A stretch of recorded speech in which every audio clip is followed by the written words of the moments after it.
कल झारखंड में जो भी हुआ वो बहुत ही खराब था। जैसा जंतर मंतर पर हमने 20 तारीख को देखा था, कुछ वैसा ही नज़ारा झारखंड में कल देखा गया, जहां पर स्टूडेंट्स के ऊपर टीयर गैस बरसाए गए, लाठियां बरसाई गई। और मुझे तो ये समझ नहीं आता है कि जब पॉलिटिकल पार्टीज प्रोटेस्ट करती है तब लाठीचार्ज या टीयर गैस क्यों नहीं यूज़ किया जाता है। ये टीयर गैस और लाठीचार्ज हमेशा जो स्टूडेंट्स है उनके ऊपर ही क्यों किया जा रहा है। देवेंद्र महतो जी से भी कल मेरी बात हुई, जो इस पूरे आंदोलन का नेतृत्व कर रहे, और उन्होंने मुझे बताया कि वो 9 दिन से अनशन पर थे, उसके बाद भी पुलिस वालों ने उन पर लाठियां चलाई है और उन्हें मारा गया है, पीटा गया है, और वो हॉस्पिटल में है और उनकी अभी जो सिचुएशन है वो भी काफ़ी चिंताजनक है। तो कहीं ना कहीं सोचना चाहिए सारी सरकारों को, चाहे जंतर मंतर हो या झारखंड हो, देश में जितनी भी सरकारें उन सभी को सोचना चाहिए कि स्टूडेंट्स पर ऐसा अत्याचार करके आप लोगों को क्या मिल रहा है। ये स्टूडेंट्स अपने अधिकार के लिए लड़ रहे हैं, अपने भविष्य के लिए लड़ रहे हैं, वो किसी वोट बैंक के लिए नहीं लड़ रहे। तो उनके ऊपर इस तरह का लाठीचार्ज नहीं होनी चाहिए, इस तरह की ब्रूटैलिटी तो बिल्कुल नहीं होनी चाहिए। एक वीडियो भी आया है जिसमें आप समर्थन देते हुए दिख रहे हैं, आपकी क्या बातचीत हुई? देवेंद्र महतो जी से मेरी वही बातचीत हुई। मैंने पहले तो समझने को कोशिश की उनकी अभी सेहत कैसी है, क्योंकि जो मुझे पता चला था मेरी टीम वहाँ पर लगातार बनी हुई, कल रात भी हमारी टीम वहाँ पर पूरी रात उनके साथ हॉस्पिटल में थी, और सुबह भी मेरी बात हुई कि अभी उनकी सेहत कैसी है। तो हमने तो वही पूछा कि आप लोगों को जो भी मदद चाहिए वो हम लोग पूरी तरीके से आपके साथ है, जितनी भी डिमांड्स है हम उन पूरी डिमांड्स का समर्थन करते हैं।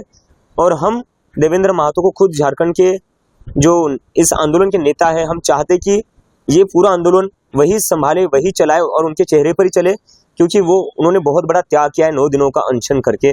तो उनके लिए जो भी करना पड़े हम पूरी तरह करेंगे, उनके आंदोलन को मजबूत करने के लिए जो भी करना पड़ेगा वो हम करेंगे। समाज के काफी स्तर से सवाल हो रहा है कि अभिषेक दीक्षित और उनकी टीम रांची कब जाएंगी, झारखंड कब जाने वाली? टीम तो जा चुकी है, हमारी टीम वहां पर है, और जैसा कि मैंने थोड़ी देर पहले कहा, इस मूवमेंट के जो लीडर है वो देवेंद्र महतो है, जो 9 दिनों से अनशन पर है। लेकिन आप कब जाएंगे, ये सवाल काफी उठ रहा है। नहीं, मैं उसी पर आ रहा हूँ। हमारी टीम वहां पर जा चुकी है, हमारे लोग वहां पर लगातार काम कर रहे हैं उस आंदोलन को मजबूत करने के लिए।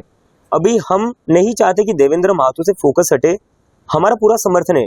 इम्पोर्टेंट क्या है, क्या हम उस लड़ाई में उनका साथ दे रहे या नहीं दे रहे, हम वो पूरी तरह दे रहे। मैं लगातार टच में हूँ झारखंड में जो स्टूडेंट्स है उनसे, हमारी टीम वहां पर लगातार काम कर रही है। कल देवेंद्र महतो जी को संसद में जब वो जा रहे थे तब हमारी टीम उनके साथ कंधे से कंधा मिलाकर चल रही थी। तो उनको मजबूत करना हमारा काम है सर, वहां जाकर अपना चेहरा चमकाना हमारा काम नहीं, उनको मजबूत करना हमारा काम है।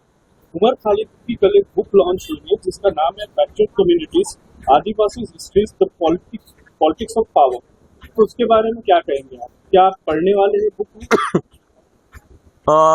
मौका मिलेगा तो जरूर पढ़ूंगा, क्योंकि अगर आदिवासियों की बात हो रही है, फ्रैक्चर्ड कम्युनिटीज की बात हो रही है, मार्जिनलाइज कम्युनिटीज की बात हो रही है, तो मुझे लगता है तो हम सभी को उसके बारे में पढ़ना चाहिए।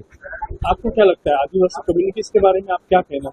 नहीं, मुझे तो लगता है कि कहीं ना कहीं इतने 80 सालों के बाद भी, जैसा मैं अभी थोड़ी देर पहले कह रहा था कि 80 सालों के बाद भी हमारे जो गाँव के स्कूल है या हमारे जो गाँव है वो आज भी बहुत पिछड़े हुए हैं। और उसमें अगर हम देखा जाए तो सबसे ज्यादा अन्याय किन लोगों के साथ हुआ है, आदिवासी लोगों के साथ हुआ है, क्योंकि उनके जो जंगल होता है, जमीन होती है, वो छीनी जाती है। उसके बदले में उन्हें क्या मिलता है? उसके बदले में उन्हें कुछ नहीं मिलता है। बड़े बड़े बिजनेसमैन जो होते हैं उनको फायदा पहुंचाने के लिए उनसे जंगल जमीन को आप लोग उनसे छीन लेते हो, लेकिन बदले में उन्हें क्या देते हो? तो आदिवासियों का अधिकार कहीं ना कहीं मारा जा रहा है, और उनके बच्चों को कहीं ना कहीं हम लोग एक सिक्योर्ड फ्यूचर देने में फेल हो चुके हैं एज अ सोसाइटी।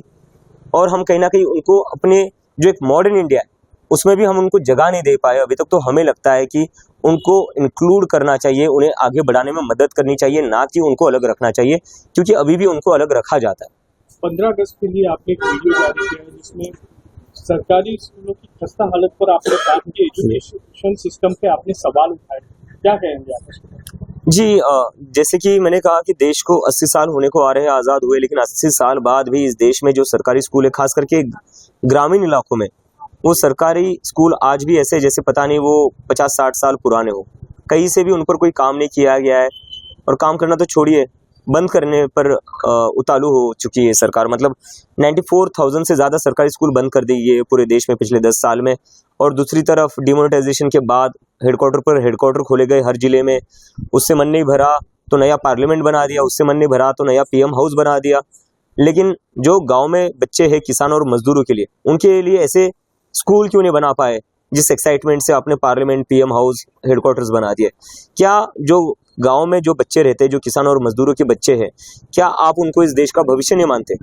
क्या आपको नहीं लगता कि उनको भी इस देश में वही सारी चीज़ें मिलनी चाहिए, फैसिलिटीज़ मिलनी चाहिए जो इन सभी राजनेताओं के बच्चों को मिलती है?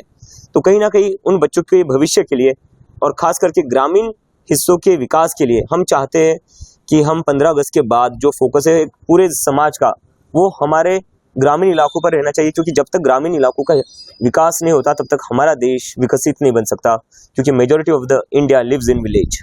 आप 15 अगस्त को हिंगोली भी जाने वाले हैं? जी जी, मैं खुद अपने गांव जाऊंगा। वहां पर मैं अपने गांव के सरपंच से और अपने जितने भी गांव वाले हैं उनसे मैं रिक्वेस्ट करूंगा, विनती करूंगा कि प्लीज हम सब साथ में मिलकर जो गांव का सरकारी स्कूल है उसे ठीक करते हैं, ताकि गांव में जो बच्चे हैं उन्हें भी वही फैसिलिटीज मिले जो एक सिटी में पढ़ने वाले बच्चों को मिलती है। कल तमिलनाडु से कुछ लोग आए थे जो आपसे मिले थे, स्टूडेंट थे कोयम्बटूर से और चेन्नई से, वहाँ पे भी एक प्रोटेस्ट चल रहा है, उसमें आपने उनसे बात की, क्या लगता है आप जाने वाले किस तरीके? जी, उसका भी हमारा चल रहा है कि, लेकिन मेरी जो वहाँ पर लोग हैं उनसे बात हुई, वो जंतर मंतर पर भी आए थे। तो मणिरत्नम जी जो है उनकी खुद की बहन ने सुसाइड करी थी नीट के कारण, तो वो जंतर मंतर भी आए थे। और मुझे जैसे ही कल पता चला कि वो तमिलनाडु में भी आंदोलन कर रहे हैं, तो कल मैंने उनसे भी बात की और मैंने कहा कि आपकी पूरी तरह हम साथ हैं और हमारी जो तमिलनाडु की टीम है वो वहाँ पर पूरा टाइम रहेगी उनके साथ, और आगे आने पर हम भी जाएंगे वहाँ पर। तो जो भी आंदोलन हो रहे स्टूडेंट्स की, चाहे सरकार किसी की भी हो, मैं बार बार ये चीज़ कह रहा हूँ, चाहे किसी की भी राज्य सरकार हो, हमें फर्क नहीं पड़ता। जहाँ स्टूडेंट्स के साथ अन्याय होगा, जहाँ स्टूडेंट्स आंदोलन करेंगे, हम उनके साथ खड़े रहेंगे। परसिमन बिल आने वाला है और कहीं ना कहीं डेमोक्रेसी को उस हिसाब से लोगों की आशंका है कि उससे खतरा होने वाला है परसिमन बिल पास होने पर, उसके ऊपर आप क्या कहेंगे, आप किस तरीके से देखते हैं?